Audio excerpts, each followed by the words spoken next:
Hey guys, what is going on? I have returned from my break, and a part of that reason was actually I was on vacation. Well, I had finals first, which I got really busy with, and then I went on vacation, and part of my vacation was E3.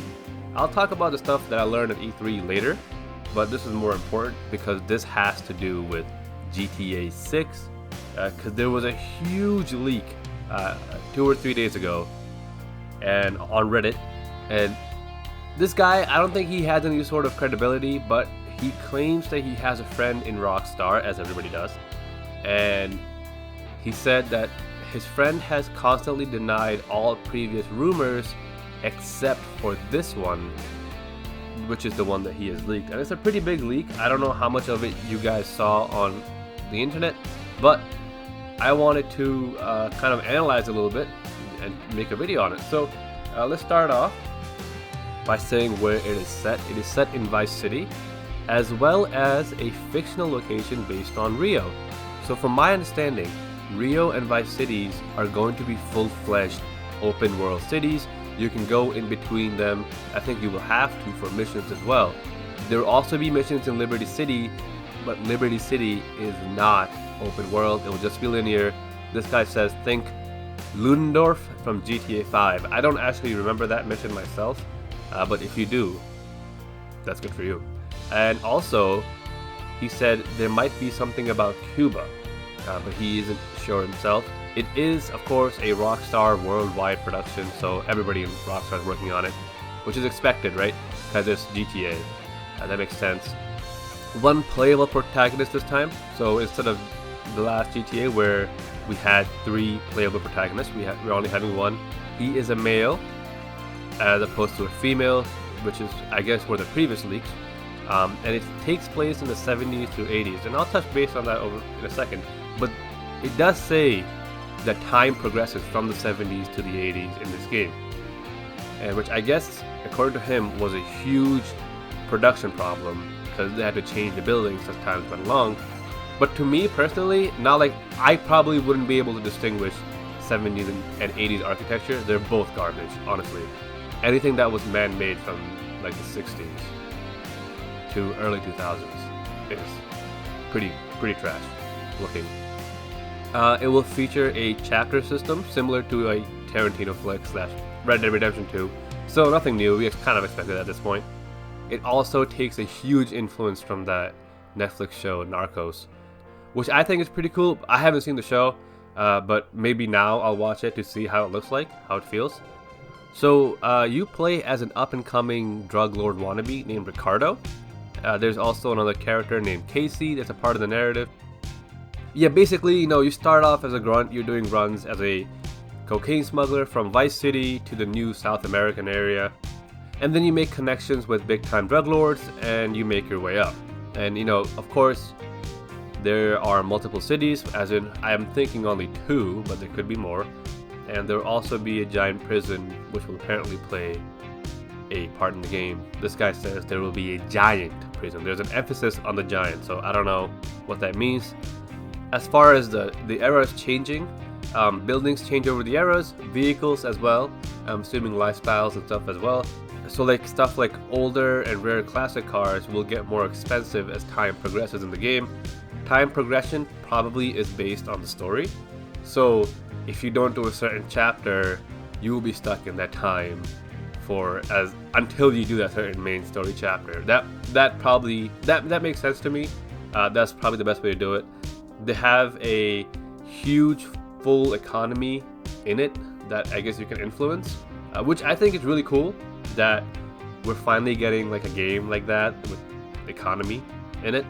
Speaking of the economy, there is a drug empire building mechanic, which was similar to Vice City, the Vice City stories, but it is bigger. He says much bigger, emphasis on the much. The leaker said, think the GTA Online system and dial it up to 10. And there you have it. So I don't know how that's gonna work. If GTA 6 is gonna have a GTA Online, that could be incredible. If all this stuff is true, and if they do GTA Online similar, building off of GTA 6, it would be incredible. But as we have learned in the past, the online versions of all their games so far have been pretty trash and really bare bones. So I hope they do put some time into fixing that stuff. The next thing is that weather is a heavy focus. Hurricanes, floods, etc. So that makes sense because the location of Vice City, hurricanes and floods, do make sense. But I don't know how that's going to work and if that's going to have something to do with us. So like, yes, there are hurricanes, but how is that going to affect me? Like, if it's part of a story, that's different. But if it's not, then I just don't know. Is it like, it's just weird because I'm not used to seeing big weather patterns that truly affect anything other than visibility in a game that's similar to this, right? You see this stuff in like management games or stuff like that where it's like, oh yeah, a hurricane or flood will destroy the city, but playing as a character is different. The only time I think that we saw this was in Just Cause 4, but I haven't played Just Cause 4, so I can't say anything about that. I know Battlefield has weather events, but they only affect visibility. They don't really affect anything else. So I'm not sure. I'm not sure how this is going to play out. I think this would be cool. I want to know more about it for sure. So, much like the previous GTA, this will balance realism and arcade. It obviously won't be as realistic as RDR2, which makes sense. Red Dead Redemption 2 was hyper realistic, and if GTA were to be the same way, it will not be fun. It just wouldn't work out. You need to have those sandbox, arcadey elements to make GTA the way GTA is. Also, just gonna go back to the weather thing. Does that mean we're going to have destruction in the game? Because it is being made for the PS5, Xbox, 2, Scarlet, whatever, and PC, probably not PC for a while. I don't know. So maybe destruction is possible? I don't know, but given all this stuff that I'm reading so far, I don't know, maybe not. They want to have an incredible 70s/80s soundtrack, but of course, there's no way to find that out until the game releases. A younger Martin Madrazo will make an appearance, as will his father, who is a big drug lord at the time. You do some missions for the Madrazo family, involving hits on other gangs. Pretty simple, pretty straightforward. Yeah, speaking of realism, your personal vehicle will be like your horse saddle in Red Dead Redemption 2. All your equipment is stored in the trunk, similar to LA Noire, and you also store your body armor in the car. If you wear it, it appears no longer just an invisible thing. LOL, this guy says. So it seems that you also cannot have arsenal in your back pocket, so you can only have weapons on your person. So I guess like you just can't like the wheel from GTA 5 where you could have everything is probably not going to happen anymore. I think we're talking something like, if you want it, you have to get it out of your car, aka your horse, like you could in Red Dead Redemption 2. And then if you want like, a rocket launcher or like a C4 or something like that, you'd have to get it from there, and then you could use it. So I think that's pretty cool. That's a cool change. Once again, it's more on the realistic side as it is on the arcadey side. But I think it's a good change to GTA. I think it could add a different element to it. Because GTA, while being a fun game, can get very repetitive once you beat the story. He says there's tons of subtitle reading. Think Max Payne 3 amounts because the characters speak the language they're native to. Makes sense, immersive. So whenever you're in South America, you shouldn't expect to hear much English. Vice City is, however, a mix of everything, mostly English.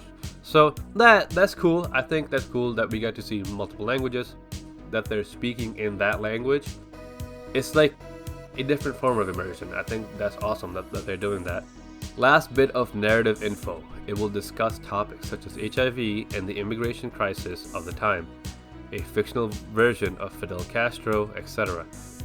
The game is also now their primary focus, alongside another title, which he believes to be Bully 2, but that game has been rumored for like 3 centuries at this point, so I have no clue. Now, about the launch date. So, this game has been in development since 2012. If you remember correctly, 2012 was the year GTA 5 was supposed to launch, but they delayed it to 2013, I think the fall of 2013.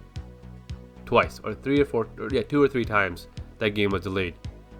However, that didn't stop them from going into pre-production for the next one, because at that point it was probably just bug fixes for GTA 5. So pre-production, he says, lasted for 3 years, where production picked up mid-2015. However, it was still on ice because teams were working on Red Dead Redemption 2. Red Dead Redemption 2 was in production for 8 years. 2010, I think that's when the first one came out. So they've had teams working on this game, but of course I don't think the actual production began until GTA 5 came along, and then they started focusing on Red Dead 2. That being said, my guess is that this game comes out 2022, because that will give them, so if this game was in pre-production since 2012, that means it's already been 7 years since the production of it. But the last game just launched, so they haven't actually done full production for GTA 6 yet. So if full production started last year, I'm thinking 3 or 4 more years, because this game has been in development for a long time. So I'm thinking 2022 would be a good release date, and then they might push it back to 2023, which would give it a 10-year development cycle, which is incredible. It's incredibly long. I think Final Fantasy 15 was like that long. Or no, there was a different Final Fantasy game that was similar. So 2022 is going to be my guess. 21 is a little too close to Red Dead Online, but they might do it. They could do it. Who knows? For all we know, they could announce it next year, but I highly doubt it. I highly doubt they're going to do that. So I don't know. I'm super excited about it. Let me know what you guys think about all these leaks.